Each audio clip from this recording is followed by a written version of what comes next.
So I will share my screen and we will go to the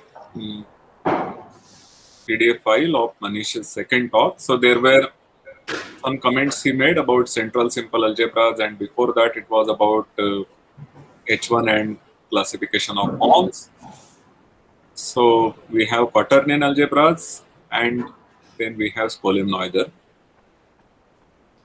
Okay, so composition algebras, and this was the motivating question to see which of these forms are norm forms of algebras essentially.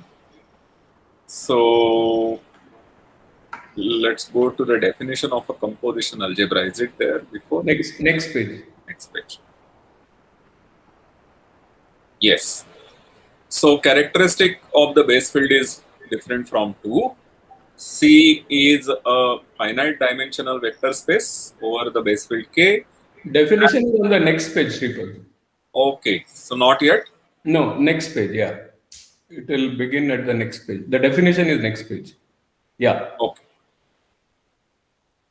So composition algebra is a pair C comma Q, where C is a non-associative algebra, Q a non-degenerate quadratic form on C. So there is a base field, of course, in all these things. There is a base field. It's an algebra, so that algebra is taken over a base field K.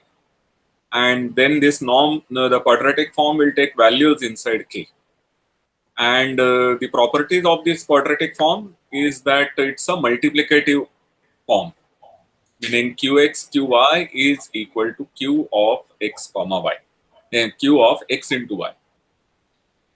And one can do quite a lot of things with this given data. That is, we can, once we have this non-degenerate quadratic form, the corresponding bilinear form will also be non-degenerate.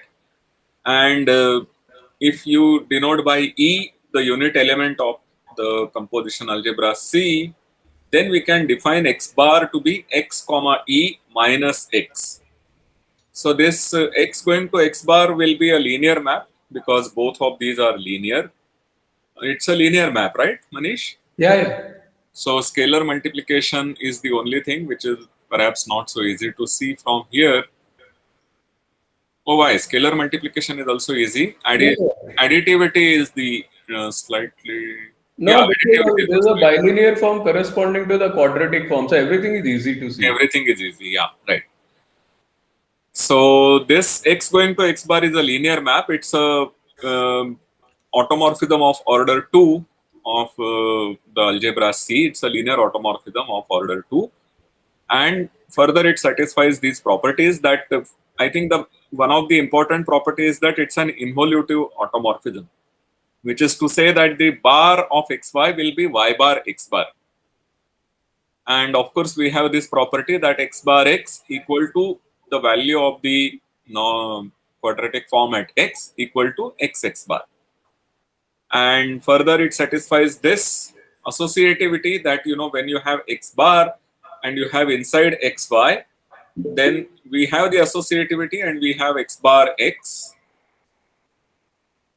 into y. So it is qx into y. I think, you know, some people might want to join this while we are sharing this thing. So let me take it in this way. So now I will be able to allow them.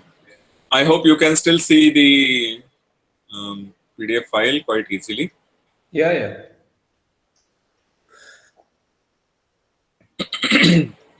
So x bar into xy is x bar x into y, which is, of course, because x bar x is the value of the quadratic form at x. So we have qx into y. And similarly on the other side. So if you have yx into x bar, then it will be y into x bar, which is again going to be y into qx. But k is supposed to be central because, you know, C is an algebra over the base field k, which means that multiplying by a scalar to a product is the same as multiplying by the scalar to the first element of the product, and it's also equal to the multiplication of the scalar to the second element of the product. So the scalars will sit in the center. Therefore, this xx bar, which is nothing but qx, can be taken to this side. and x bar bar is x. अब बार बार बार लगाएंगे तो कुछ होगा नहीं. This is how Suri likes to say this. This is an example which is computed here. So C is our base field K. Okay, so we have the composition algebra to be just K. This is the most basic example that you take just the base field and the quadratic form is x square. So perhaps it is good to compute x bar in this case because it doesn't seem to have been computed here. But although it is clear that xx bar is qx, so x bar has to be x. But let's use our definition and try to compute this. So I will use this. Yeah. So qx equal to x square, and then this x comma e will be equal to 2 times x because the x comma e will be q. Yeah, so x comma e is 2x, and then x bar equal to x. So this is when our base, the composition algebra is A. The base with this norm. So maybe I should give the norm here, and then I should say then xe is 2x, and then x bar is x. So when we want to compute, so this is 2x, and this is simply the, when you are subtracting x from 2x and you get x bar equal to x, then all the other things are clearly satisfied. Now we go to the next example, which is that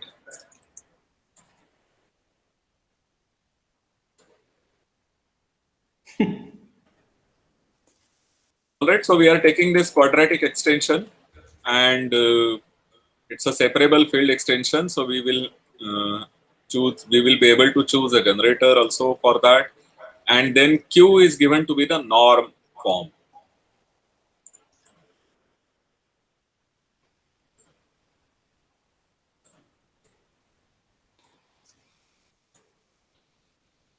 So suppose you are taking this quadratic extension or the product like K cross. I think he did not differentiate between the two. Did you differentiate, Manish? Oh no, it's a field extension. So Yeah, there are two examples. One is the field extension, the other is the split one. Split. Okay. So split one is also mentioned separately? Yeah. Okay. Where is it? I don't find it. Yeah, the second line is the field example, the third line Oh is yeah, right. K cross K and then X, Y, Y, Y. Yeah. So here X bar is the Galois automorphism.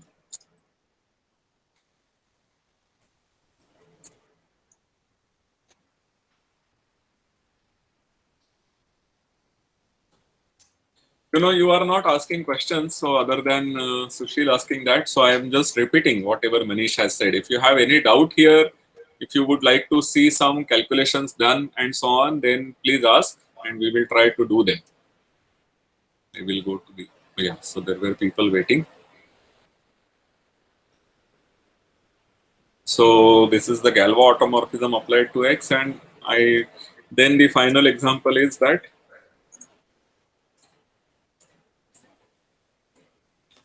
A cross K, Q equal to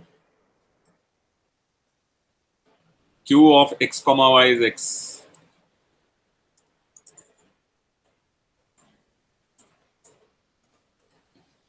And bar of X comma Y equal to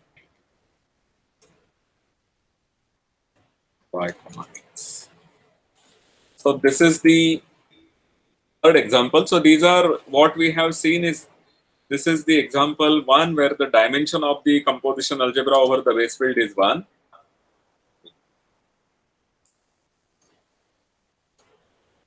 There are two examples where the dimension is 2. And now we have the example of a quaternion division algebra. So instead of division algebra, let me just call it to be a quaternion algebra. So let H be a quaternion algebra over K, and let Q be its norm form. So quaternion algebra, as I think Manish has also mentioned in his notes, this is a central simple algebra of degree 4, a dimension 4 over the base field K, and what we then have is that over a separable closure, this quaternion algebra will be isomorphic to the matrix algebra, 2 by 2 matrices, and therefore there is a determinant map which will actually be defined over the base field K, and this is what is called the norm map. So this is the norm form, and there is this quaternion algebra also comes equipped with an involution X. I have recently discovered that one can. This doesn't work, but this will work. Yeah, X going to X bar is the involution on H. So here also the properties of the norm form being X bar and so on are satisfied. And then there is this example of the octonion algebra.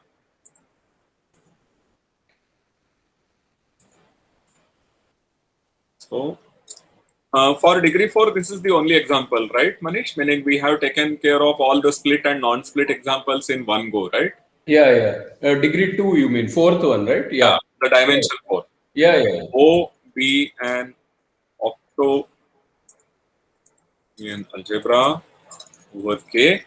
So there is a form. No, just one remark is that when life gets more complicated, like in 4, you could just use doubling. So you can construct any quaternion algebra by doubling algebra.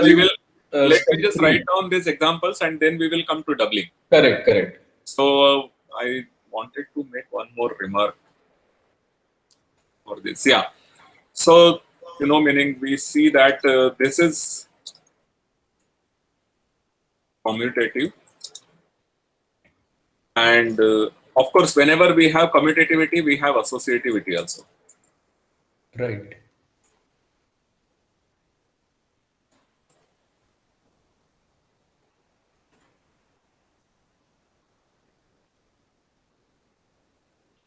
The extension is also commutative and associative, of course. And this is not commutative, but it is associative.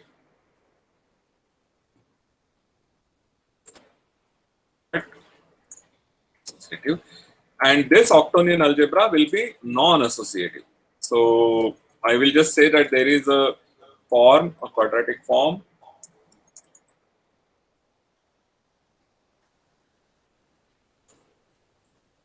defined on O, which gives the structure of a composition algebra. Okay, this is not associative. So it's not commutative definitely because so there is also a containment, and now let's go to the doubling process. Are we okay with these examples? Maybe you would not have seen octonion algebras perhaps, but I don't remember if there was octonion algebra. Did you give the matrix definition of octonion algebras, Manish? At the end, yeah. At the end it is there. Okay, so we will see that. So there is the trace. I have just one. So when you go dimension 1 to 2 and 2 to 4, every time we were losing something. But what did we lose from dimension 1 to 2? Dimension 1 to 2, in fact, meaning when I studied, it will not be a field, right? I mean, that is one thing which we can lose. It will not be a field. That is one thing that we are losing. And initially I used, when I looked at real numbers and so on, I thought we were losing the order. Yeah, I also thought so. That's why I asked. But I think, the comment of Anirban is more Okay, appropriate. yeah, that is a field assumption, right? What would you say, Manish? Is there anything we lose when we go from 1 to 2? No, not really. You will get a field if you choose your scalar correctly. It's not that every time you lose something. Only after step Yeah, 2 that's what I you said. start. We may lose that thing. Can Yeah, we? yeah, but that may happen even at.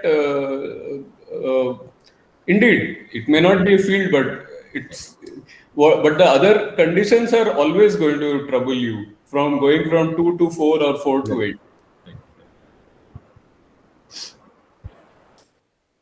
Yeah, you lose the dimension being 1, of Yeah, course. so you will always be something non-commutative when you go from 2 to 4, right? Yes, Right, that is right. always non-commut. There is no degree for commutative composition algebra. You should not use the word degree. It may be Dimensions. confusing. Dimension. Yeah, correct. There is no four-dimensional commutative Correct, exactly. composition So it's algebra. always non-commutative. Similarly, 8 is always non-associative.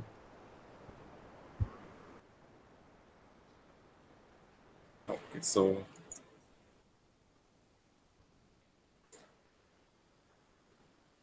let me just rephrase what Manish had written. So let D be a composition subalgebra of C. We are starting with a composition algebra, and suppose we have a composition subalgebra. So of course, base field K is always a composition algebra.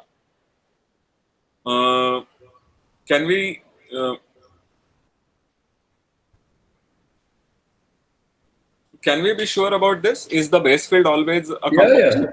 Because the norm form restricted to the base field will always be x going to Yeah, x. because x goes to x bar. When you compute the bar on the base field, it will be just x goes to x, and the norm is x times x bar. Because the x going to x bar has to be k linear, Yeah, therefore it will be identity on k. correct. So it will be just x square. So norm restricted to the base field will be x goes to x square. Identity. Ah, So, meaning in that case, J will be just identity, like the x goes to x bar, sir. Correct, correct. So, and then property like this x, y, this anti-commutativity. No, gives me so the what commutativity. Sripad was asking is now it's not in your choice. You don't have a choice, so it has to be induced from the bigger structure. So then you just compute, and it will turn out to be x goes to x, the involution, and so the form will be x goes to x square. X square. Okay. so we have this. I think Manish was more careful, of course. Manish did mention this, that we have a composition algebra CQ, and we are looking at a subspace, a subalgebra, which with the restriction of Q forms a composition subalgebra. And this comment says that K inside C is always one such. Correct. Let me just say one such. Are these fonts too big for you? Shall I? No, it's quite nice on the eyes, at least my eyes. Okay, so meaning at whenever, of course, if your C is one-dimensional, then there is nothing much to say. But if if the dimension of C is more than one, and by taking comments from Manish from his last lecture, we are not assuming that it is finite dimensional. But what we are assuming is that if the dimension of C is more than one, then of course we can take D to be at least K. The set of proper subalgebras, which are composition subalgebras under the restriction of the norm map or norm form, need not be norm form. We will just call it Q. Sorry.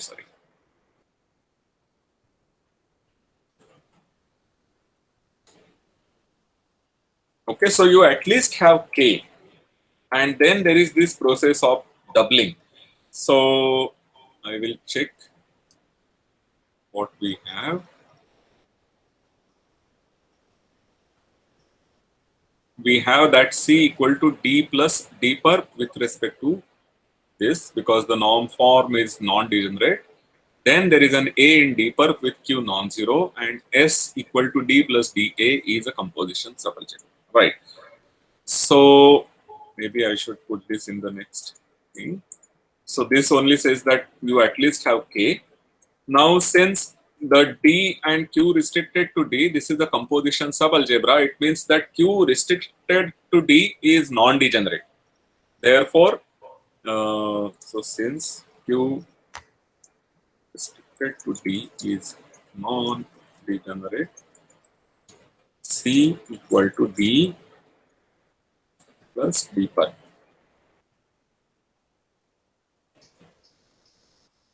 Okay, so we have that we have decomposed C as a direct sum of D and all the elements which are perpendicular to D. This is with respect to the form Q, the bilinear form that you obtain with respect to Q. Then, sorry, I think this is because Q is non-degenerate. And now, since Q restricted to D is non-degenerate, Manish, So please this point O out. plus will be possible if Q restricted to D is non-degenerate, right? Because otherwise D perp and D might have common elements, so we cannot say Yeah. direct sum. The dimension formula will hold if Q is a non-degenerate, that's okay. But this D O plus D perp, in order to be able to write that, we need Q restricted to D is not. Yeah. So what was written earlier was correct. Yeah. So now, so there is an A inside D perp with 2A not equal to 0. Yeah. Here you use non-degeneracy of Q on the whole algebra. Yes.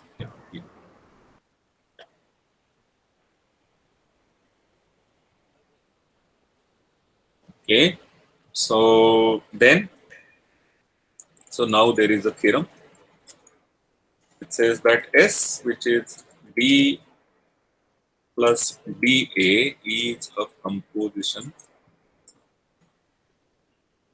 subalgebra of C. So that means there is the quadratic form on this is going to be the restriction of Q on this. That's what we mean when we are talking about something being a composition subalgebra of a composition algebra. So this was one of the main statements mentioned in the previous lecture. And of course, the dimension of S will be twice the dimension, and the norm and everything are given here. Yeah. So let me just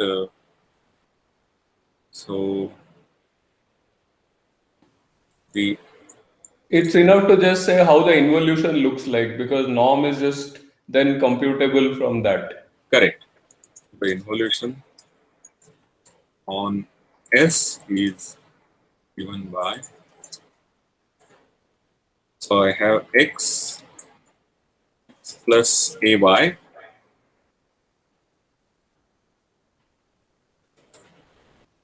this will go to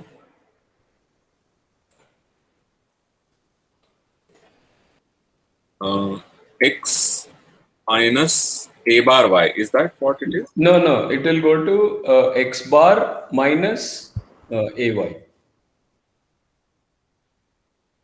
Yeah, YA maybe in the note. Oh, we have put my Y already. It will be not YA, Muniz. It was written in the note. Oh, sorry, DA. You have written D times A, no? Or yeah, so YA. Sorry, it will be just YA, not AY. Okay. Or should I write AD here? No, it's better to write Y. No, it's correct. Yeah, so it should be just YA. Yeah.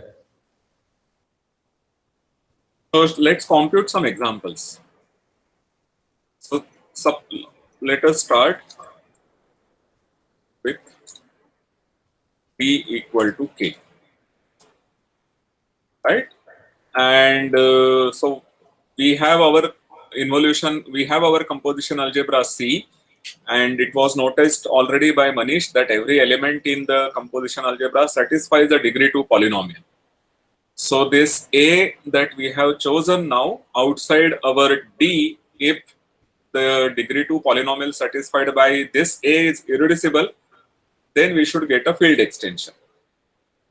Correct. So case 1, so if the chosen A in D perp satisfies a degree of quadratic irreducible polynomial over K, then S is a quadratic field extension.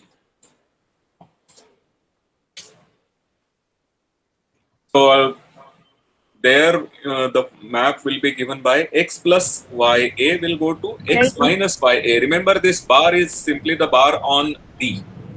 So D is just any algebra or what? I forgot. Here I am taking D equal to K.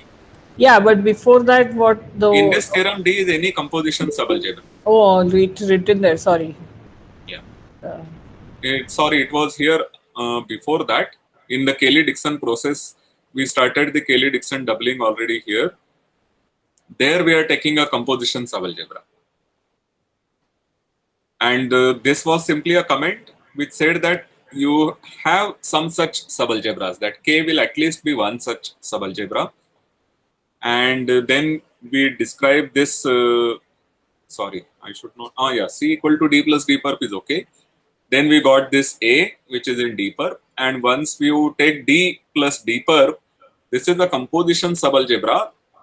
The product of elements in D plus D perp given usually, A will always satisfy a degree to equation over K. So it will always satisfy a degree to equation over D.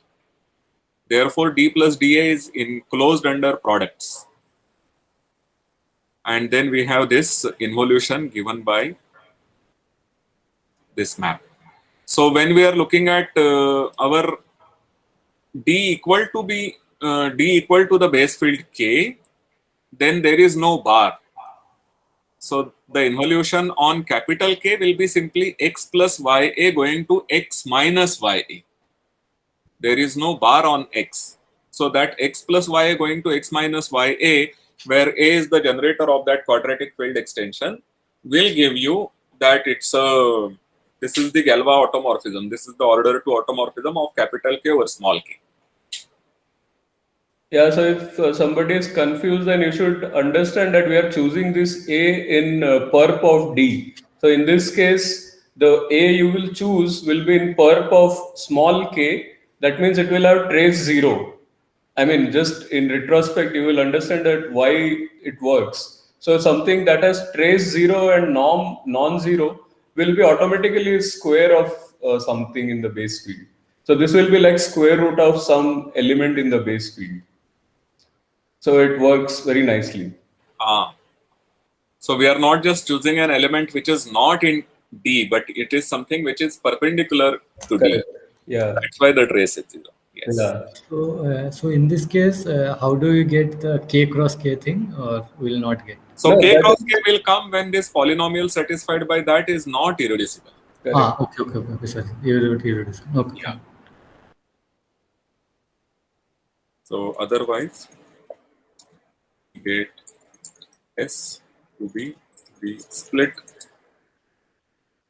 quadratic extension.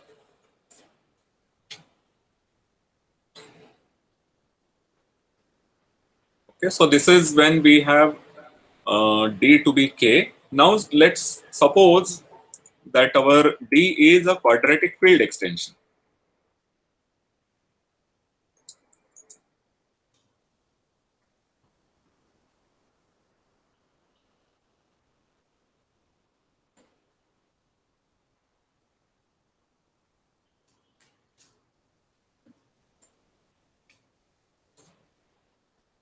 And now we will find an element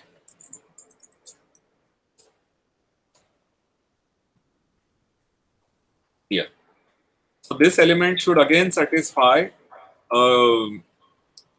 quadratic polynomial over small k. If this polynomial is irreducible over capital K, then we get a quaternion algebra, division algebra. And if the polynomial is reducible over capital K, then we get the matrix algebra. Is that correct, Manish? No, so you should be careful because now when you are doubling,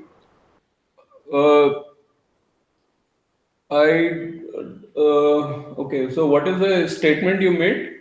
So my statement was that if the quadratic binomial divided by A over K. No, so the statement is not correct simply because my Yeah. ambient algebra may not be, so I must take C equal to a split quaternion algebra, but inside that I can always, I may be able to find a quadratic subfield actually, which is a field. Which is perpendicular to capital K. Yes. So for example, just take a usual matrix algebra over reals. So it contains, so you can just double the complex numbers with, the next part of the No, but theorem. every field extension will have to contain small k. Okay, but Yeah. So the tricky part is that it is not telling you. So the next, it depends on the element you choose actually, A you chose, right? yes. You look at its norm. So if that norm happens to be a norm from the quadratic extension, then you will not get a division algebra. If it is not a norm from K, then you get a division algebra. So it depends on the norm of this element, whether the doubled up algebra is a division algebra or not. Okay. Yeah, so it's a little tricky. So once again, Manisha's comment will say that the trace of this small a will be 0 because it's perpendicular to capital K. So in particular, it is perpendicular to small k. So this element is already a square of something in small k. And we are now saying that the square root should not be a norm from capital K. No, Shripad. Now your A is in capital K perp. So it is no more, so you are not in a quadratic extension case anymore. So that A will not, so norm of A will be like A times A bar, which will be minus A square. A bar will be minus A, right? So what you are getting is now A square will be a scalar. A square is a scalar anyway because the trace of A is 0. Correct. Yes. Correct. But what we are saying is that that scalar should not be a norm from capital K, then it's a division algebra. That was your comment? Yeah, exactly. So instead of calling it a scalar, let's call it norm of that element A. That should not be a norm from capital K. Norm of A in K is not in the image of the norm map of capital K over small k. Yeah. Then S is a division algebra. Correct.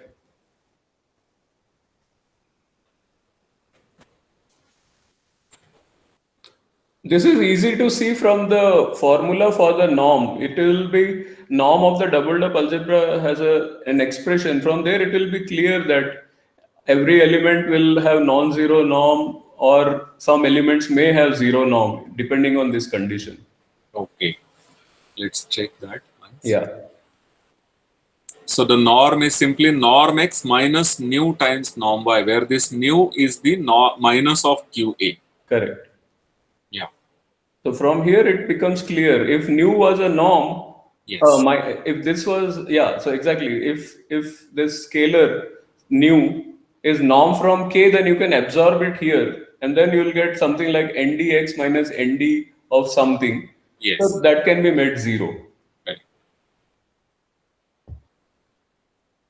Yes.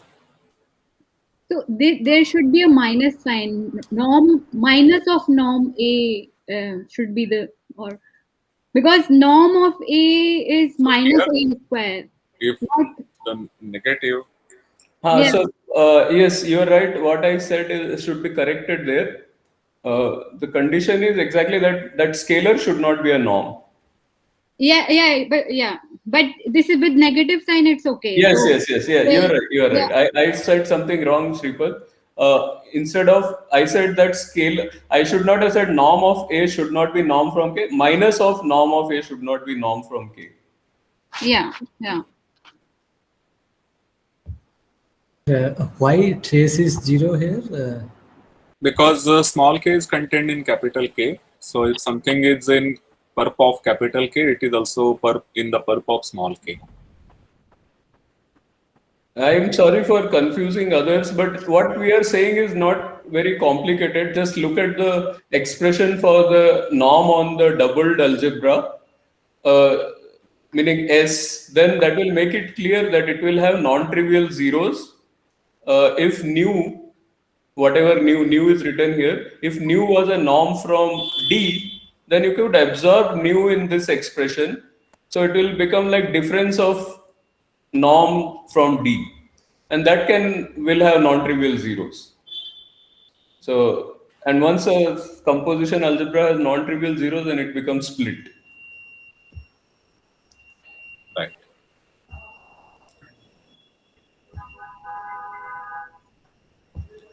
Yes, Sripad, clear.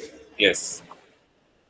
And of course, if your capital, if your quadratic extension was already split, if P was already split, then every scalar is a norm. yes.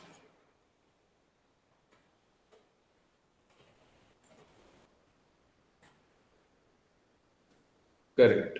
I will just put the conclusion here. Then S will be the matrix algebra, because exactly the comment made here will not be satisfied. Yeah, every scalar is there in the norm, and therefore, meaning the norm is given to be just product of those two. So you can put x comma 1, and then its norm is x. So this is for dimension 4, and now we come to the dimension 8. So finally, E is a quaternion algebra. Then S is an 8-dimensional algebra, which is not associative.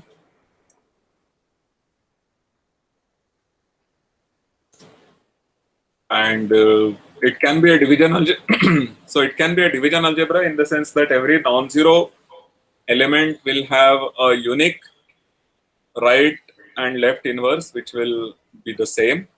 So because this is not associative, we will have to be very careful when we are taking product of elements. But this is a composition algebra, so there is some sort of associativity. And one can show that the inverse, whenever it exists, it matches with the right inverse and the left inverse. And the associativity, when you are putting inverse, also holds. So x inverse into xy is y. Those kind of associative laws do hold. So, yeah, Manish, will you take over from here? I am not very comfortable with So, octonion. Sripad, are you saying that this octonion algebra is a division algebra in the sense that you have spoken? You have just said D is a quaternion algebra, the corresponding double is a division algebra. No, it will always be. So, It what need is the not. statement? What is the statement that you are saying? So I said that this algebra may be division algebra. May be division algebra. Yes, and the division algebra would mean that every non-zero element has a unique inverse. Yeah, the condition. So what is the example when this is a division algebra? Over real numbers, we can take quaternion algebra, and then again the same -1 would give us. No, but no, I'm saying that if D is a quaternion algebra, the corresponding octonion, real octonion is division. Yes. No, Sripad, you should go to the doubling statement. Depends on the scalar there, right? Yes, Otherwise, yes. But so you have to be careful with that. I think the second part of doubling should be said. Otherwise, see here. So let me go to the second part. Yeah, this is more relevant. Where is it? Oh. Gone back, I think. Yeah. Yeah, this is the second part. We are taking this mu from K cross. So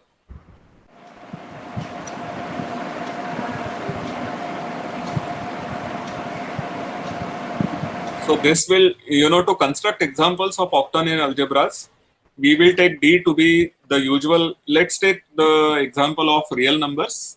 Yeah. And take D to be our quaternion division algebra, the Hamiltonians.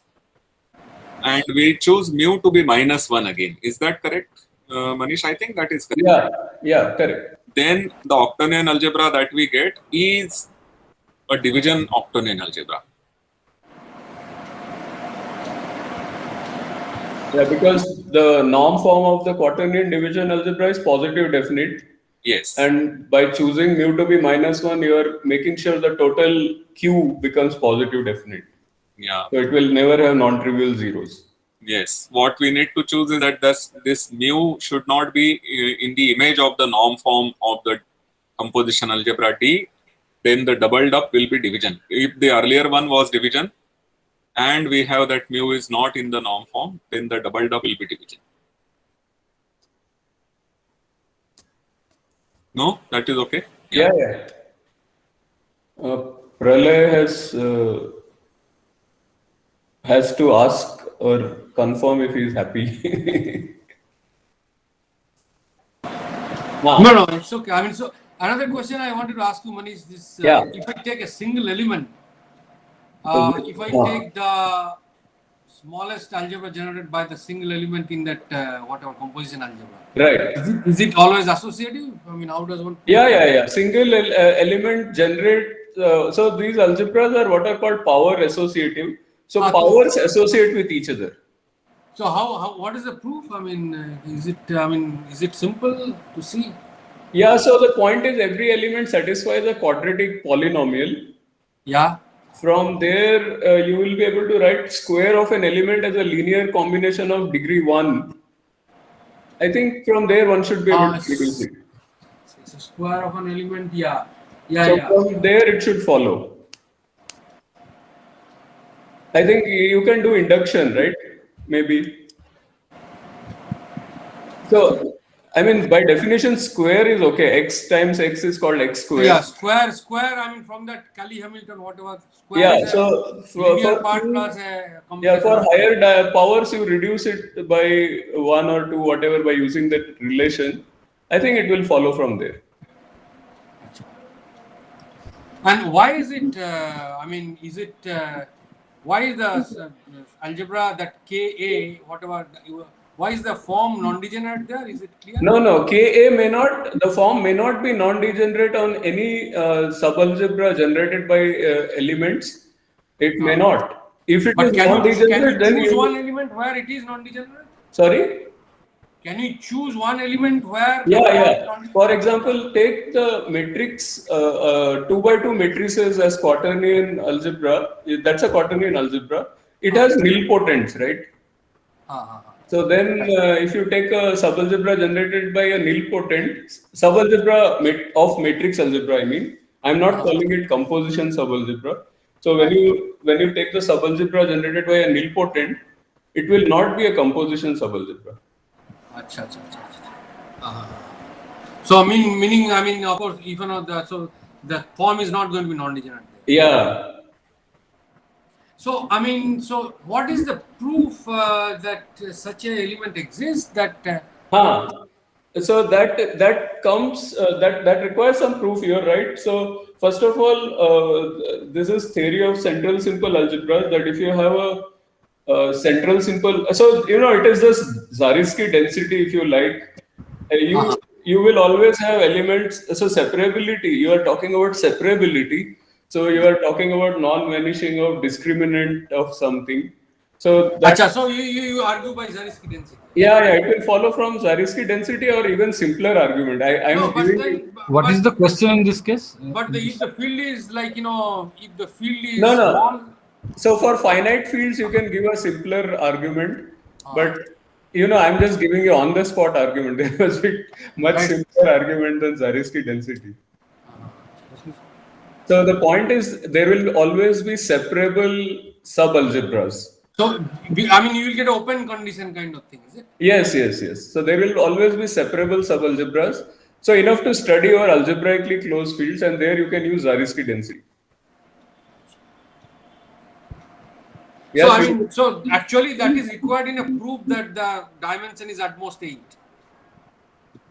that will be required. Yes. Because you need an element to begin with to say that there is a, I mean, a two-dimensional thing, right? No. So you start with one-dimensional thing, Yeah, then. and then the theorem says the first part of the theorem double says it. the first part of the theorem, Shripad, will go up. First part will say that if D is a proper subalgebra, so here the statement is proper, then there is a possible double which has to sit inside C as a composition subalgebra. Right. So that is putting pressure on you actually. So the moment you have you can start with D equal to small k, the base field, Right. and then double it, and then double it, and so on Acha. till you reach C. Yeah, Yeah. it's amazing the result I feel. Yeah. Yeah, Shripad, this is looks like Pralay is happy. No, but good questions. In fact, I am teaching my a PhD class here, theory of central simple algebras, and I had to skip the fact that it contains separable subalgebras because there is no time left. But it's an exercise actually, yeah. So then the process stops because once you don't have an associative algebra, the doubled up is not even an algebra. Meaning it's not closed under the product. No. Doubled up will be an algebra because you're defining the product above. See, there is a product formula given. The only catch is that this form will not be multiplicative. Yes. You're defining a bilinear product, so it will be an algebra, but it will not give you what you want. Correct. If C is a composition algebra, then we start with E not equal to K, P1 equal to S of K, the doubled one, Right. P2 equal to S square of K. So D naught is one dimensional, its dimension is 2 power 0. D1 has dimension 2 power 1, D2 has dimension 2 square, and there is no commutative such algebra of dimension 4, which is a composition algebra. And then D3, which is S cube of K, which is where the doubling process should stop. Yeah. So at every step you will check if you are already in C or you are going beyond C, of course. So Yes. If not before, so I should have said. So I didn't get the proof. Can you repeat again, Manish, why it is stopping? no, because the theorem part 1 demands that D should be a proper subalgebra.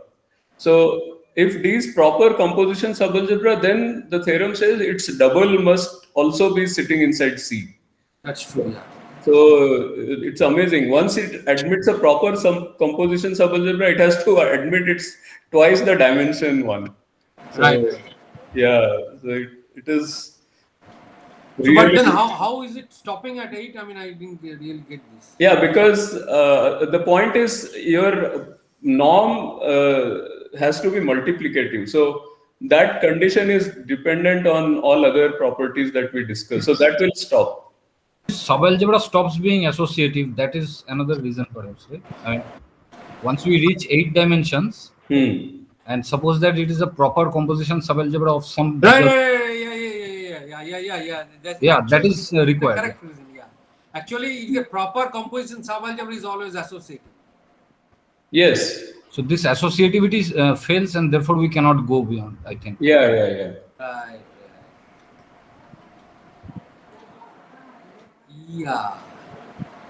Yeah.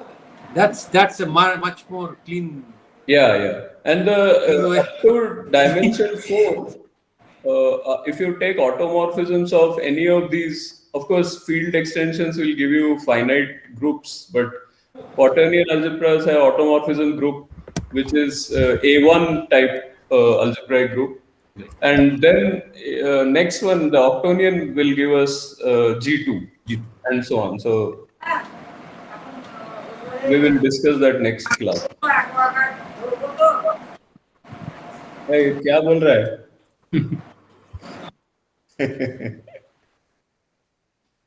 प्रलय भाग गया? नहीं है, मैं है. हाँ, good.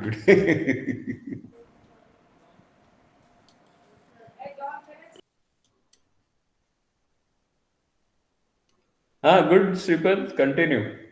So what do we do next now?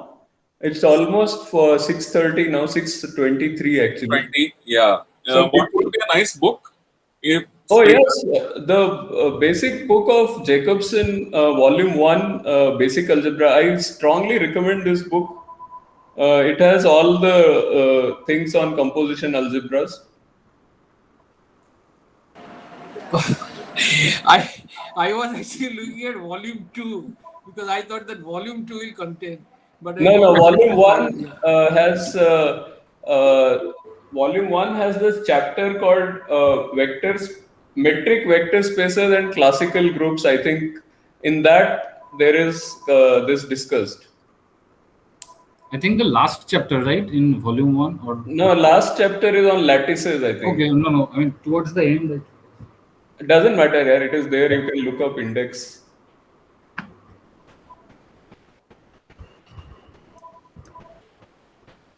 Yeah. So, and of course, there is the book by Springer and Feldkamp called Octonian Algebra. Actually, I looked at that book, but he's taking a field automorphism and making things complicated. Yeah. No, so you know why he does that? I'll tell you. He's taking sigma isomorphism. No. Pralay, the reason for that is something which you are interested in actually. So I am also interested in, but I am not good at that. Because he'll be doing Hermitian kind of thing. No, you have written a paper on that. So it is because these people finally the aim is to study buildings or geometries. And there are some automorphisms which involve field automorphisms also, right? So if you are looking at abstract group of A rational points of an algebraic group, and then looking at automorphisms of that, then it may involve field automorphisms also. Of course. So they want to prove theorems taking care of that situation. Achha, so they are generalizing. I mean, taking the general. Yeah. But it becomes, that's why one should not write a book. No. I mean, it becomes notationally heavy, but I'm using the correct things actually. Yeah, that's why I've never read a Bourbaki also till now. Yes, Sripad. So this is, it's called Octonians, Jordan algebras and algebraic groups, I think. Exceptional. Oh, yes. And exceptional groups. Yeah. Springer and some Veldkamp. Veldkamp, yeah. So these two books and anyway, these two are enough, but there are lots of books, but what's the point? I think Jacobson is the best, I feel. Because Springer makes some places there may be misprints. But what I am doing right now has been taken from both these books. So both means Jacobson and Springer Veldkamp. Yeah.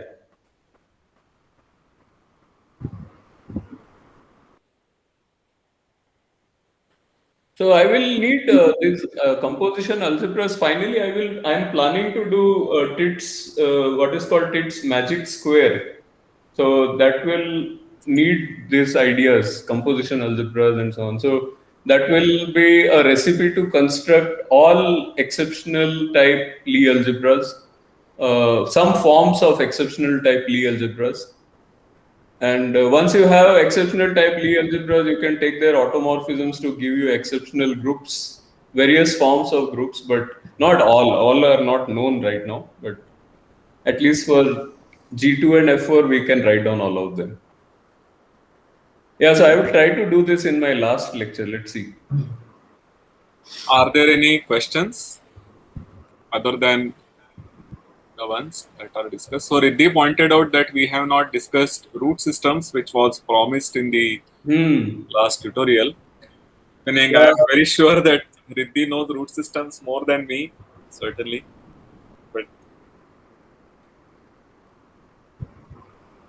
yeah, I am the worst in root systems because I have no roots. I have gone from one place to other so many times that I have lost my roots.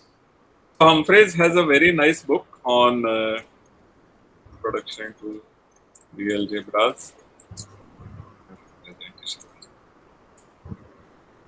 One can look at this book, but I will maybe just briefly mention what a root system is. So we fix a finite dimensional. Should we do anything about composition algebras, or is it okay? Because now 2-3 minutes are left. Let me at least give the definition of root system. Yeah.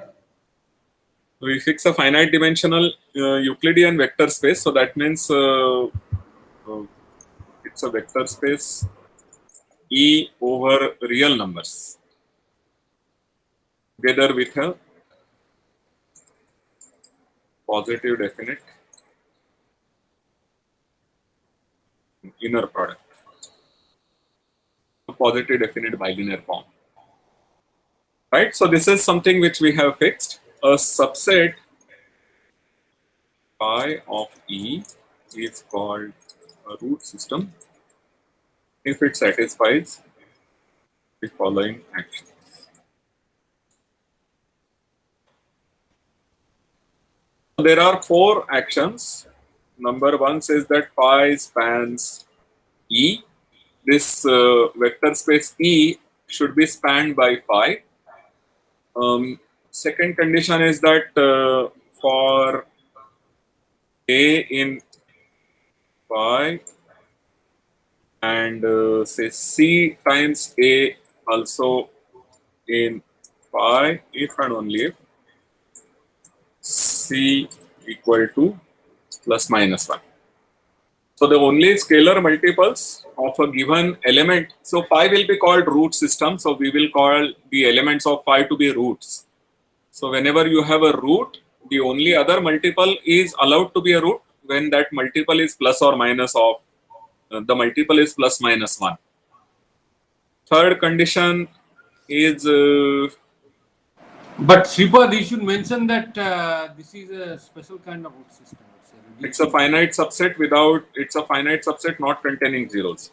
That condition 2, I mean, you should, I mean, we, for example, in relative root system, we see half also. So, condition 2, I am describing what are called reduced ones.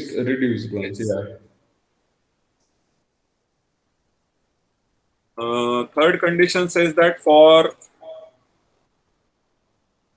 alpha beta in phi, there is this thing called 2 times alpha beta divided by beta beta, where this round bracket denotes the positive definite form that we have here. This is always an integer. Yeah, so these are integers. And what is the fourth condition? Under reflection, it is invariant. Yes. Yeah, all reflections. Under reflections corresponding to, I will write this and then I will tell you. Each all roots I is left invariant. Not necessarily pointwise, of course not pointwise, because A is going to minus A. So what is the reflection corresponding to a root? Because we have this positive definite inner product, given any vector, there is this perpendicular subspace, which is codimension 1. So we have the unique reflection, which will fix this codimension 1 vector subspace pointwise, and the vector alpha is going to negative of alpha. That extends to a reflection that extends to an invertible map on the whole vector space E. And whenever you take any root inside the root system and take the reflection, it should leave capital phi to be invariant. So this last condition will say that it's a finite sub. Oh, so I should not necessarily take finite, no? Or Why? No. No, require. It is. You require that. it will only say that the while group is finite. Yeah. From here, you will be able to deduce while group is finite, but you need to start with phi finite. Yes. Yeah. So the last condition, once you start with phi to be finite, the last condition will tell you that it is the while group is finite. I think the sphere, two-dimensional sphere satisfies. No, sorry, this will not be satisfied. Yeah, this integrality is a bit difficult. Yeah. But I am sure, yeah, you can construct where that will not. Yeah, you need to say that, yeah, finiteness. So as Pralay pointed out, this second condition sometimes is not assumed. You may take, as he said, 1/2 or 2 are also allowed, but those are what are called non-reduced root systems, and they happen for some very specific cases. So the root systems are all classified.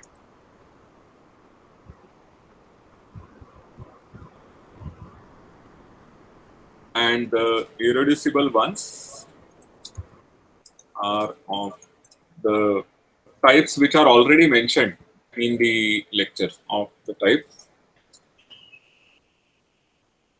L, PL, CL, I think DL, and then this P2, F4, P6, P7. So the irreducible root system, we call a root system to be irreducible if it is not union of two subsets which are root systems in their own with the restriction of the inner product and are orthogonal to each other. The subsets need to be orthogonal in the sense that every vector here, every root here is orthogonal to every root here. If you are not able to write your root system as a union of two such subs, then it's called irreducible. And it is, if you can write it as a union of such, then your root system will be built up from these irreducible ones. We are starting with a finite dimensional vector space. E is a finite dimensional vector space. Therefore, this process will not go indefinitely. We will be able to start from irreducible ones, and the usual any root system is built up from the irreducible root system. And actually, these root systems correspond to roots of semi-simple Lie algebras, and the irreducible ones correspond to the roots of the simple Lie algebras. The classification goes by attaching a diagram called Dynkin diagram, and one classifies the Dynkin diagrams. Yeah, good. I'm taking a seminar on these things, so that's why I can rattle off these things without too much thought. Oh, I see. So, your PhD students, is it? Yes. So I have 2 students, and with them we are running a seminar. But that is all that we have. If there are any questions, then we will be glad to take those. Otherwise, we will stop recording.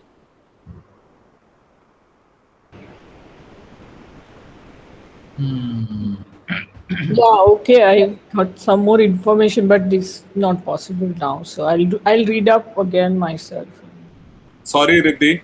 No, but Riddhi, you can write email to me or Shripad. We will clarify it over emails. Okay, Shripad, I don't have your email, nor do I have Anirban's email, nor do I have some people's email. My email you have, Riddhi. Yes. So you write to me. I also want a Shripad's email because sometime I want to send announcements. Oh, yes. I gave it in the chat. Okay. Yeah. So do write your doubts, any of you, to me. I have your email, so I will send you an email. Okay, Yeah. thanks. So I will respond if there are something I can answer, of course. Otherwise, I'll send apology.